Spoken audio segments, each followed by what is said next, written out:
كَذَلِكَ سَخَّرَهَا لَكُمْ لِتُكَبِّرُوا اللَّهَ عَلَى مَا هَدَاكُمْ.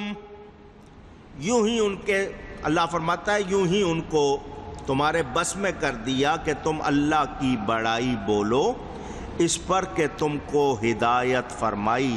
وَبَشِّرِ الْمُحْسِنِينَ. اور اے محبوب خوشخبری سناؤ نیکی والوں کو.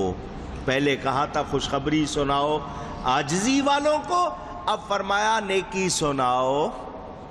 کن کو؟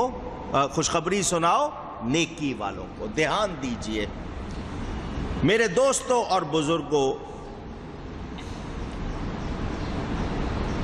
طاقت اور جرأت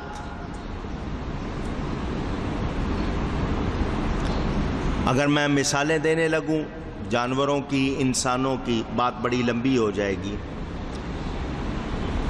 طاقت وجود زیادہ ہونا، وزن زیادہ ہونا یہ اور چیز ہے، جرأت اور چیز. ان کو جانوروں کو بڑے بڑے جسم والوں کو بہت طاقت ملی ہے، جرأت نہیں ملی. اے انسان تجھے جرأت بھی دی گئی. یہ جرأت کا استعمال حق کے لیے کرنا چاہیے یا غلط کے لیے کرنا چاہیے؟ سیدھی سی بات، کون کہے گا غلط کے لیے؟ مگر ہم اگر اپنے آپ پر غور کریں ہماری جرأتوں کا استعمال ہمیشہ غلط کے لیے ہوتا ہے. حق کی بات آئے گی کمزور بن جاتے ہیں، بزدل، ڈرپوک. ارے نہیں میں گواہی نہیں دیتا، کون جائے کورٹوں کے چکر میں. خیر نظام کی بھی خرابی ہے. سچی بات سے ہمیشہ کترا لیں گے، جھوٹی گواہی دینی ہوگی پیش ہوں گے. غلط کام کے لیے ہم بہت جرأت کا مظاہرہ. کسی اپنے کے لیے لیڈر کے لیے نکلنا ہے، بارش ہو آندھی ہو طوفان ہو، نہیں میں نے پہنچنا ہے. مسجد کے لیے کیا کرتے ہیں؟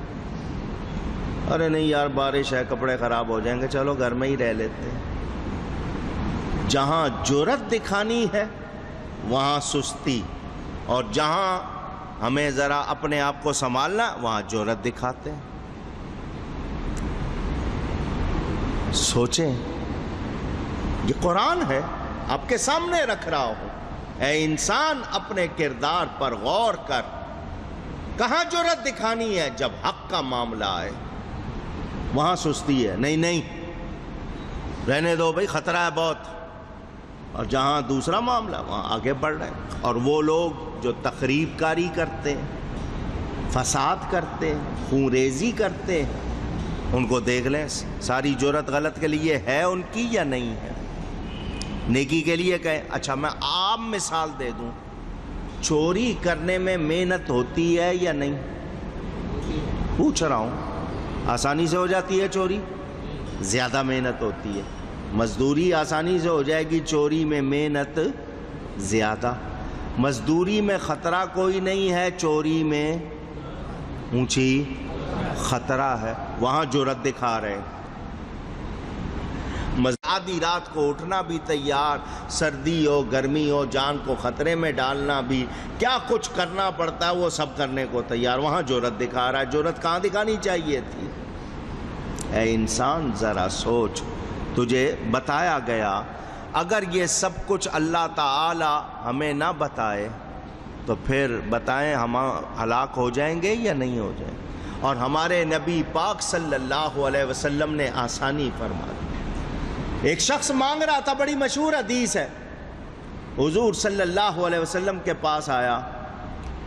حضور نے فرمایا تیرے پاس کتنے پیسے؟ اس سے لیے تھوڑے سے، خود ملا دیے. فرمایا اس کی ایک رسی لے لو، کلاڑی لے لو، جاؤ لکڑیاں کاٹو، بھیک نہ مانگ. بچانا تھا نا. اس سکھایا اس کو محنت سیکھ. جتنے وقت تو لگاتا ہے مانگنے میں اتنا کام کرنے میں لگا. لکڑیاں کاٹ اور بیچ.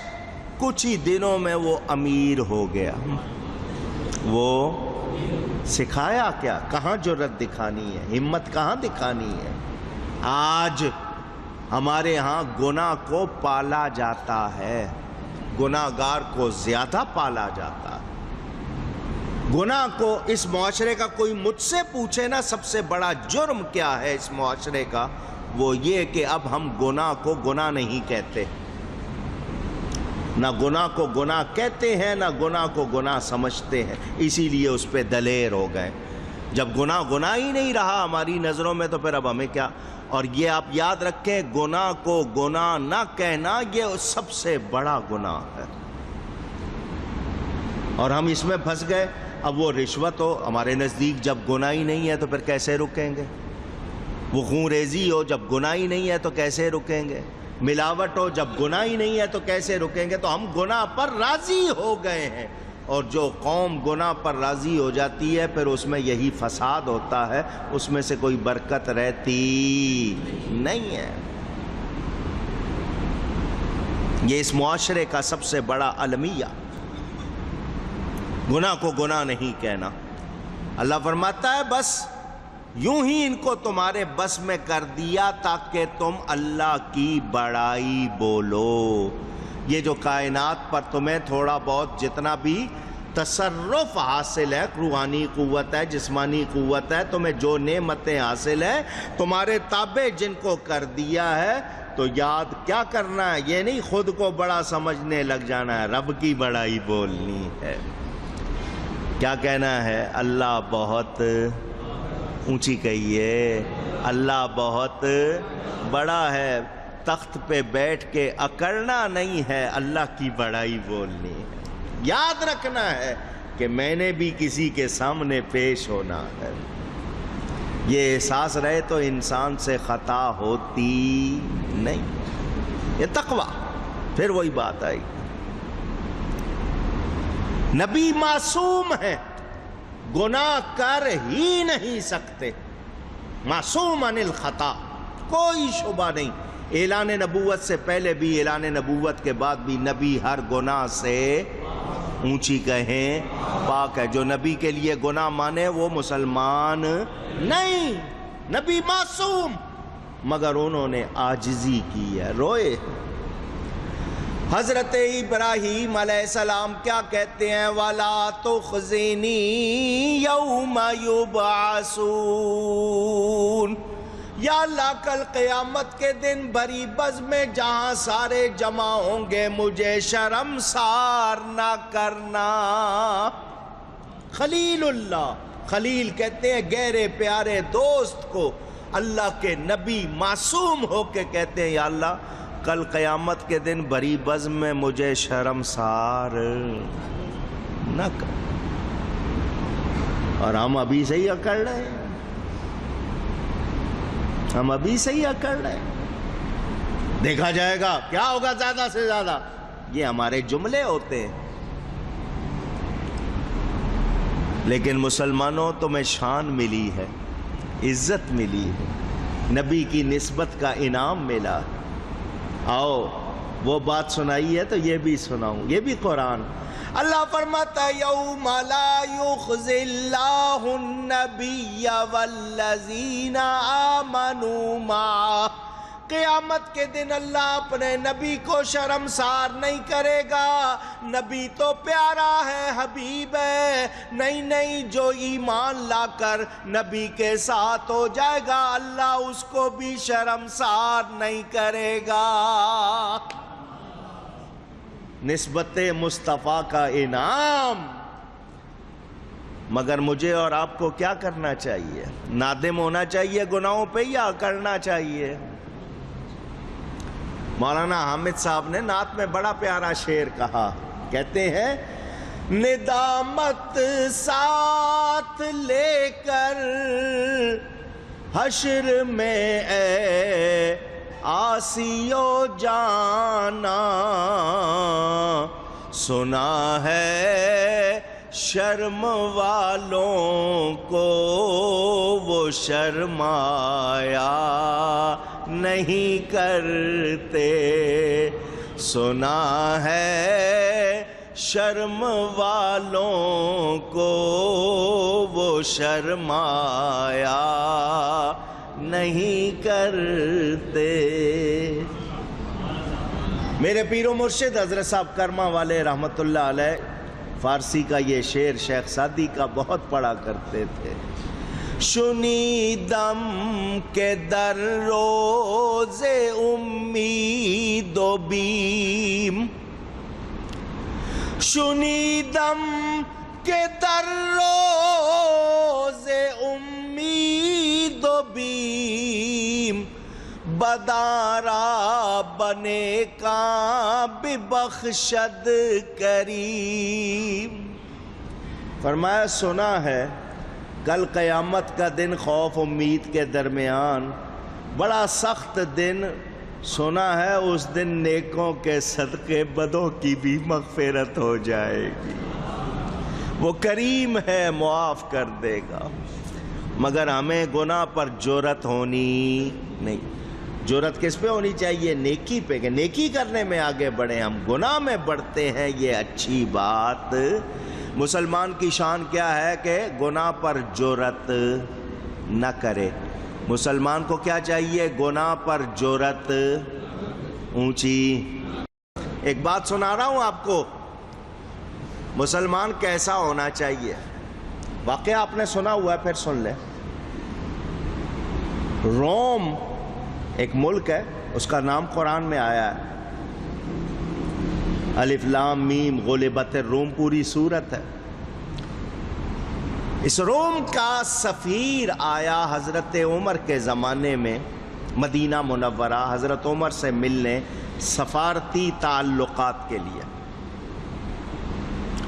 بڑے شاہی لباس میں آیا. جب مدینہ منورہ پہنچا تو دیکھا سارے لوگ اپنے کاموں میں مگن. نہ کوئی پولیس ہے، نہ کوئی فوج ہے، نہ کوئی پیرا ہے، نہ کوئی اسلحہ لے کے تلوار لے کے کھڑا. سب اپنے کام میں بڑے سکون سے. کہنے کا بڑا امن ہے ان کیا. لوگ اپنے اپنے کام میں لگے ہوئے، کوئی محل نہیں بنا ہوا، کوئی الگ عمارت نہیں بنی ہوئی، سب کے ایک جیسے مکان، گلیاں ہیں. لوگ بڑے سکون سے، عورت بھی چل رہی ہے، مرد بھی چل رہا ہے. وہاں کچھ لوگ تھے، ان سے کہنے لگا کہ تمہارا بادشاہ کون ہے؟ لوگوں نے کہا ہمارا بادشاہ اللہ. کہا عمر کو کیا کہتے ہو؟ انہوں نے کہا ہم عمر کو امیر المومنین کہتے ہیں رضی اللہ تعالی. ان کا پیلس، محل کہاں ہے؟ لوگوں نے کہا کوئی محل نہیں ہے، جس طرح ہمارے مکان ہے اس کا بھی مکان، یہ سامنے گلی میں اس کا مکان ہے. بڑا حیران، وہ ساری دنیا ان کے نام سے کانپتی ہے، اس کا کوئی محل ہی نہیں ہے، یہ سامنے مکان. وہ جانے لگا تو ایک عورت جو دیکھ رہی تھی اس نے کہا میں نے تھوڑی دیر پہلے امیر المومنین کو ادھر جاتے ہوئے دیکھا تھا. لوگوں نے کہا یہ کوئی اجنبی معلوم ہوتا ہے، باہر سے آیا، اس کو بتا دے کس طرف.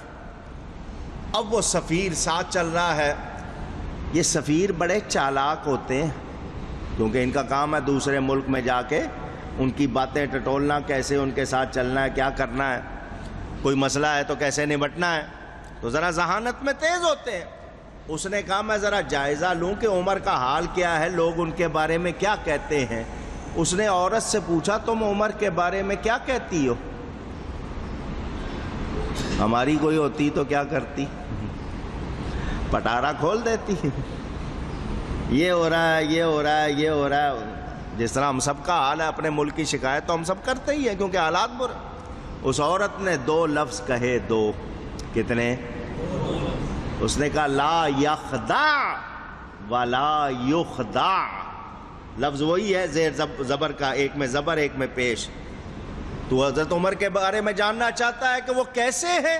لا یخدع ولا یخدع، نہ وہ دھوکہ دیتا ہے نہ وہ دھوکہ کھاتا ہے.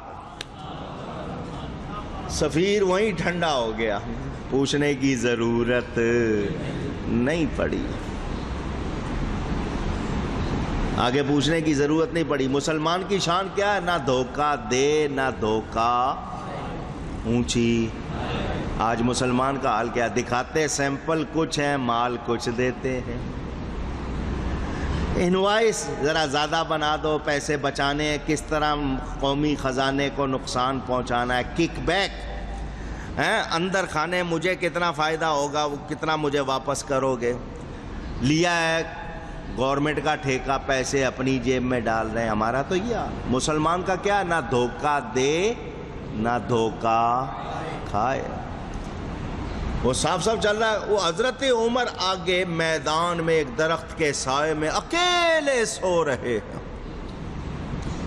وہ سو رہے ہیں امیر المومنین، وہ اپنے کام کو چلی گئی، وہ حیران، یہ 44 ملکوں کا فتح کرنے والا اکیلا اس طرح سو رہا ہے، اس کا مطلب یہ ہے یہ لوگوں پر عدل کرتا، اس کو کسی سے خطرہ نہیں۔ اگر یہ عدل نہ کر رہا ہوتا تو اس کو خطرہ ہوتا، یہ عدل کرتا۔ قریب آیا، حضرت عمر کے قریب آیا، آپ سو رہے ہیں، اس پر لرزہ طاری ہو گیا، جسم کانپنے لگ گیا خوف سے۔ حضرت عمر کی آنکھ کھل گئی، دیکھا ایک اجنبی سامنے کھڑا ہے اور کانپ رہا ہے، قریب بلایا، بٹھایا، اس کو تھوڑی سی تسلی ہوئی۔ کہاں سے آئے ہو؟ جی روم سے آیا ہوں، انہوں نے بھیجا ہے آپ سے سفارتی تعلقات۔ میں ایک بات پوچھنا چاہتا ہوں، آپ سو رہے تھے، باقی باتیں بعد میں کروں گا، ایک بات بتائیں، آپ سو رہے تھے، میں کھڑا دیکھ رہا تھا، مجھ پہ لرزہ طاری ہو رہا تھا، اس کی کیا وجہ ہے؟ تو حضرت عمر یہ نہیں کہتے میں سو رہا تھا تجھ پہ لرزہ تو جان کیوں طاری ہو رہا تھا؟ فرمایا یہ حق کا رعب ہے،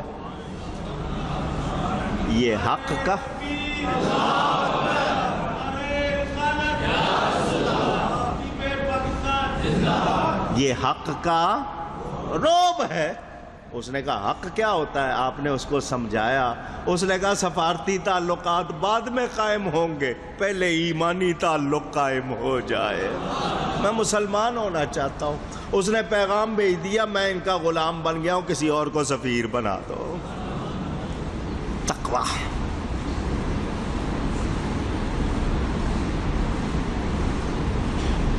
امیر المومنین سیدنا صدیق اکبر رضی اللہ تعالیٰ عنہ پہلا خطبہ دیتے ہیں، میں اللہ اور اس کے رسول کے مطابق جو کہوں وہ تم پر ماننا لازم ہے، جو اللہ اور اس کے رسول کے مطابق نہیں ہو تم پر ماننا لازم، مجھے ٹوک دینا۔ تقویٰ۔ آج ہم میں یہ نہیں رہا، جرأت دکھاتے ہیں گناہ پر، نیکی پر نہیں دکھاتے۔ مجھے اور آپ کو سوچنا چاہیے، سوچنا۔ بیان ابھی جاری ہے، گفتگو میں کہیں کوئی غلطی ہوئی ہو اللہ کی بارگاہ میں توبہ کرتا ہوں۔ وآخر دعوانا ان الحمد للہ رب العالمین۔